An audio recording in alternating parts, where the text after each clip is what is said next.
Cara goblok memulai bisnis properti. Yuk, gimana caranya? Yuk kita bahas. Hai sahabat properti. Nah, hari ini kita akan bagaimana cara orang goblok memulai bisnis properti. Nah, cara orang goblok ini bukan orang dia pinter tapi goblok, goblok tapi pinter. Nah, gimana tuh? Bingung yang jelas cara goblok bisnis properti tapi jadi developer. Nah, ini akan kita bahas. Oke, ikuti terus video berikut ini. Nah, ini menarik ya. Cara orang goblok. Ini cara orang goblok. Cara sederhana berbisnis properti tapi bisa jadi developer.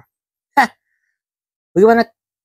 Duit tidak ada, modal tidak ada ya. Ilmu pengetahuan minim sekali. Tanah, lokasi, apalagi tidak ada. Yang dia punya, Bapak goblok ini, hanya semangat juang yang tinggi, keberanian, dan yakin bisa. Nah, ini kelebihannya. Jadi kalau mentok-mentok, kalau dia sudah berjalan melakukan sesuatu dan terbentur dengan apa yang di depan, baru dia cari jalan. Nah, kira-kira gitu ya sistemnya dia. Jadi kalau apa nih persoalan cari lahan tanah, baru dia mikir kemana. Nah, oke, ini kita bahas. Ini menarik memang cara goblok, tapi kalaupun cara pinter orang bisa semua ya. Orang melakukan analisa, riset, temu teman-teman. Waktu itu dulu video pernah kami bikin, jangan coba-coba Anda jadi developer kalau belum berpengalaman. Ingat pernah saya bilang seperti itu di video. Nah, kalau ini lain lagi. Pengalaman minimal. Pengalaman tidak ada. Uang modal tidak juga punya. Apalagi tanah. Yang dia punya hanya semangat juang ya. Semangat juang. Nah, ini jadi begini. Ada teman kita namanya Pak Uwa.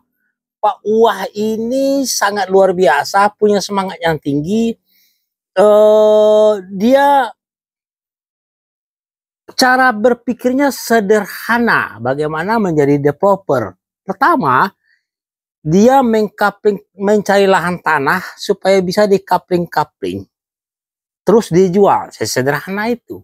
Terus tanahnya di mana? Nah, begitu dia mikirkan tanahnya di mana, lokasinya di mana, kan dia mentok. Begitu dia mentok di situ, dia baru berpikir kemana ya?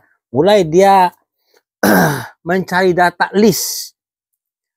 Temannya, sahabatnya, saudaranya, tetangganya, siapa sih orang yang punya tanah di sekitar yang bisa dilobi, kira-kira seperti itu. Nah, kebetulan di lingkungan tempat dia tinggal, sahabat teman-teman, itu banyak ada tanah lokasi memang strategis, kelebihan. Jadi ada rumah temannya, rumah kelebihannya, sebelahnya itu ada tanah yang tidak terpakai, yang tidak produktif. Nah, tanah ini yang diolah oleh Pak Wah yang goblok tadi. Dia ngomong sama yang punya lahan, bagaimana kalau lahan ini kita olah jadikan duit. Memang kebetulan yang punya lahan memang mau mencari orang untuk membeli tanah tersebut, tapi belum laku-laku karena memang harganya tidak sesuai. Nah, ini kesempatan bagi Pak Wah untuk melobi yang punya lahan. Dia bilang, bos, bagaimana kalau kita kapling-kapling saja. Kebetulan setelah dikapling-kapling bisa jadi 5 kapling. Sertifikat sudah hak milik, ini asik. Oke. Terus dia mudah saja pasang baliho, bikin brosur, sudah dia ukur kapling, cari pembeli. Dan kebetulan dari 5 ini dapat 2 pembeli, sahabat properti, dapat 2 orang yang mau dengan berminat dengan tanah tersebut. Akhirnya setelah terjadi transaksi, dia dapat DP, dia berpikir lagi bagaimana memecah sertifikat. Nah, ini jadi berpikirnya apa yang terbentur baru dia mikirin, apa yang terbentur baru dia mikirin gitu. Tidak berpikir dulu baru dia bekerja gitu. Ini cara gobloknya di situ sebenarnya.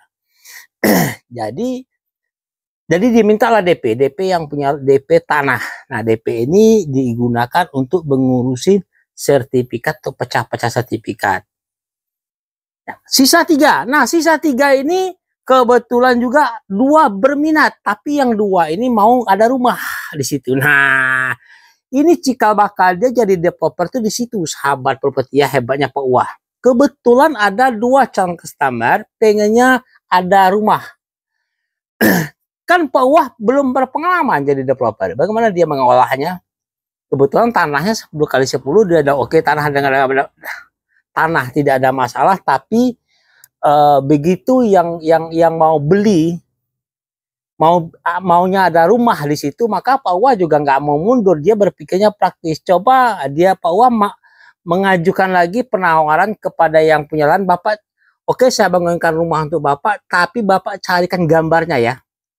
Dia nggak mau ribet dengan urusan gambar karena dia juga nggak ngerti. Nah, oke, oleh yang mau ini dia carikan gambar banyak di YouTube. Nih seperti ini kira-kira denahnya, gambar tampaknya oke.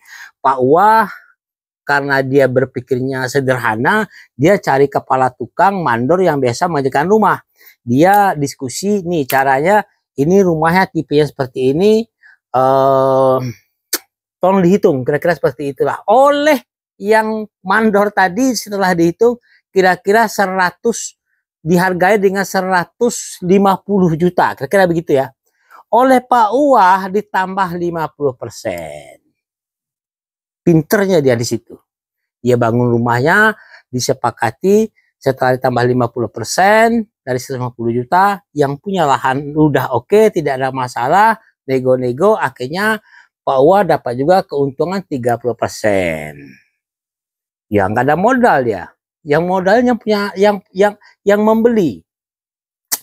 Akhirnya rumahnya jadi 2 unit jadi rumah, tidak punya modal sekali. Di situ dia baru tahu cara membangun jadi developer. Nah, tinggal 1 unit. 1 unit ini dia mulai bermain di bank. Nah, kebetulan yang punya yang mau 1 unit ini dia tidak punya uang cash dan tunai, tapi pengen rumah.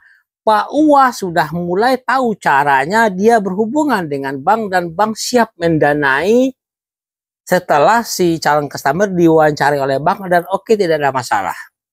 Dia bermain dengan bank syariah. Jadi begitu sederhananya sahabat Portia jadi developer. Sebenarnya kita bisa juga kalau teman-teman mau meniru gaya Pak Wah ini, cara goblok jadi pebisnis, jadi developer properti. Ini nggak usah pinter-pinter banget gitu. Jadi kalau terbentur di sini dia baru cari jalannya. Kalau terbentur di sini dia baru cari jalannya. Kalau terbentur lagi di pendanaan baru dia berpikir masalah pendanaan. Hanya sesederhana, tapi dia mau belajar dan mau bertanya. Itu kelebihannya dia Pak Wah ini, walaupun cara goblok, cara sederhananya seperti itu, modal nggak ada, tapi bisa jadi. Dan ini bukan cerita bohong ya, bukan cerita-cerita saja, tapi ini beneran terjadi sahabat properti. Oke, kalau ada pertanyaan silahkan di komen. Siapapun kita pasti bisa meniru gaya Pak Wah. Salam properti.